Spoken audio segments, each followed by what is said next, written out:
भाजपा की ओर से राज्यसभा की उम्मीदवारी घोषित होने के बाद पूर्व महापौर मायाताई चिंतामण इवनाते ने शनिवार 7 मार्च को नागपुर में अपना उम्मीदवारी अर्ज जमा किया। म्युनिसिपल कॉर्पोरेशन में उनके आगमन पर भाजपा कार्यकर्ताओं और आदिवासी समाज के बीच उत्साह का माहौल देखा गया। सभी ने उनका जोरदार स्वागत किया। इस अवसर पर मायाताई चिंतामण इवनाते को तराजू के एक भाग पर बिठाकर दूसरे भाग में मिठाई की पेटियां रखी गई। पारंपरिक ढोल ताशों की गड़गड़ाहट में पूरा मनपा कार्यालय गूंज उठा। इवनाते ने भाजपा कार्यकर्ताओं के साथ गोंड राजे भक्त बुलंद शाह की प्रतिमा को माल्यार्पण कर अभिवादन किया।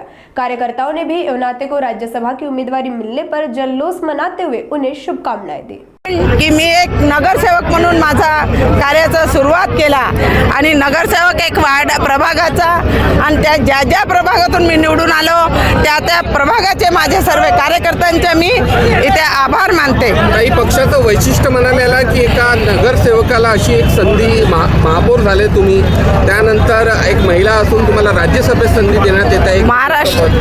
महाराष्ट्राच्या इतिहासामध्ये हा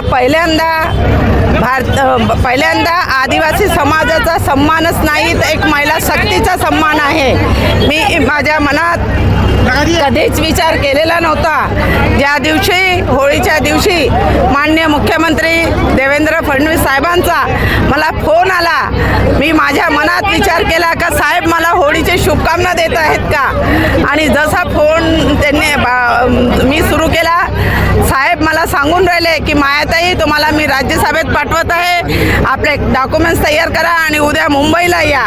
मी साहेबांशी बोलू शकलो नाही, फक्त साहेब साहेब करत राहिलो आणि डोळ्यातून अश्रू माझ्या पडू लागले, कारण की तो दिवस माझ्यासाठी एक चमत्कारी दिवस होता।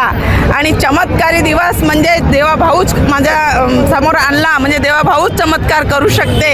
एक आपल्या लाडकी बहिणीला इतक्या मोठ्या देशाच्या राज्यसभेमध्ये मला पाठवलेलं आहे, हे माझे देवाभाऊने केले, हे भारतीय जनता पक्षच करू शकते आणि एक सामान्य कार्यकर्त्याला आज इथपर्यंत पोहोचू शकते।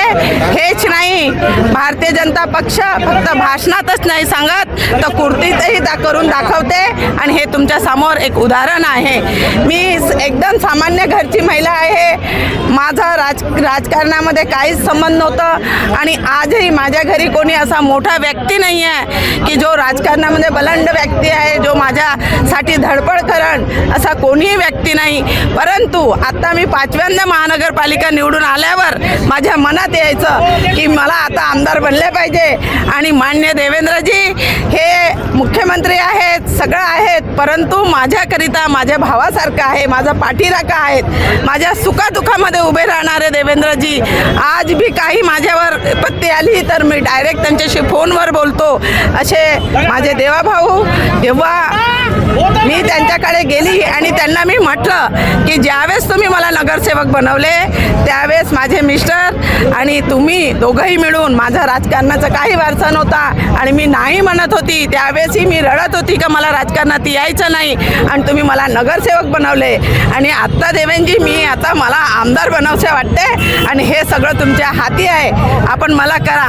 त्याच वेळेस देवेंजीनं म्हटलं की मायाताई तुम्ही शांत राहा, मी तुमचं चांगलंच करेल आणि एवढं चांगलं करेल हे मला माहिती नव्हतं आणि देवाभाऊनी एवढं चांगलं केलं, हे सगळं तुमच्या समोर आहे। आदिवासी समस्या, आदिवासी समाजाच्या समस्या, हे बघा आदिवासी प्रकरण स्वतःच प्रलंबित आहे, त्या प्रकरणाला न्याय मिळणार का? हे बघा आदिवासींची समस्या भरपूर आहेत, भरपूर आमच्या गव्हर्नमेंटने सोडवलेल्या आहे, परंतु मी राज्यसभेत जात आहे, माझ्या समोर समाजाच्या बरोबर गोरगरीब जनतेचा बी विषय आहे आणि या पदाचा मी गोरगरीब जनता देशातले महाराष्ट्राचे त्यांच्यासाठी या पदाचा उपयोग करीन, पण सोबतच क्रांतीवीर भगवान बिरसा मुंडाचा आदर्श डोळ्यासमोर ठेवून माझ्या समाजाच्या तळागाळाच्या व्यक्तीपर्यंत मी पोहोचेल आणि त्यांची समस्या ऐकून त्यांची समस्या सोडवण्याचा मी प्रयत्न आज ताई को इतना बड़ा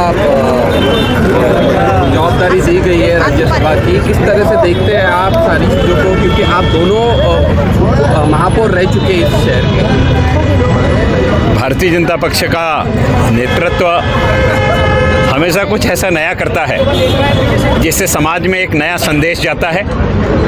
वही इस समय भारतीय जनता पार्टी के नेतृत्व ने आदिवासी समाज की एक नेत्री, जिसने एक नगर सेविका के रूप में, एक महापौर के रूप में नागपुर में अच्छा काम किया है, उसे देश के स्तर पर भारत के सर्वोच्च सदन राज्यसभा में भेजने का निर्णय लिया है। हमने नागपुर महानगर पालिका के सभी पदों पर मातृशक्ति को बैठाला और उस पर राज्यसभा में भी नागपुर की मातृशक्ति को भेज करके हमारे केंद्रीय नेतृत्व ने एक सिक्का मोर्तब किया है। नागपुर देश की हृदय स्थली है, संघ की जन्म स्थली है। संघ के शताब्दी वर्ष में पूरे भारतवर्ष को भारतीय जनता पार्टी के शीर्ष नेतृत्व ने एक संदेश दिया है कि जो लोग कहते हैं कि राजनीति पैसों वालों का जरिया है, राजनीति में पैसा चलता है, उनके लिए बहुत बड़ा संदेश है कि भाजपा के लिए कार्यकर्ता सर्वश्रेष्ठ होता है और समाज का वो वर्ग जो वर्ग संघर्ष करके आगे आना चाहता है, उसको नेतृत्व देने का काम भारतीय जनता पार्टी करती है। भारत के सर्वोच्च नेतृत्व राष्ट्रपति के रूप में एक आदिवासी को नियुक्त करना और उसके पश्चात नागपुर से 0 माइल से आदिवासी महिला को राज्यसभा में भेजना, यह उसका मूल कारण है। और मायाताई का नेतृत्व, मायाताई का कर्तव्य साथ में रहते हुए हमने देखा है। एक नई नगर सेविका मायाताई आई थी, तब से मैंने मायाताई को देखा है और एक दबंग नेतृत्व करने वाली मायाताई, वो चरित्र भी मैंने मायाताई का देखा है। इसलिए मायाताई सक्षमता के साथ में समाज के विषयों को न्याय दिलाएगी, ऐसा हमें विश्वास है।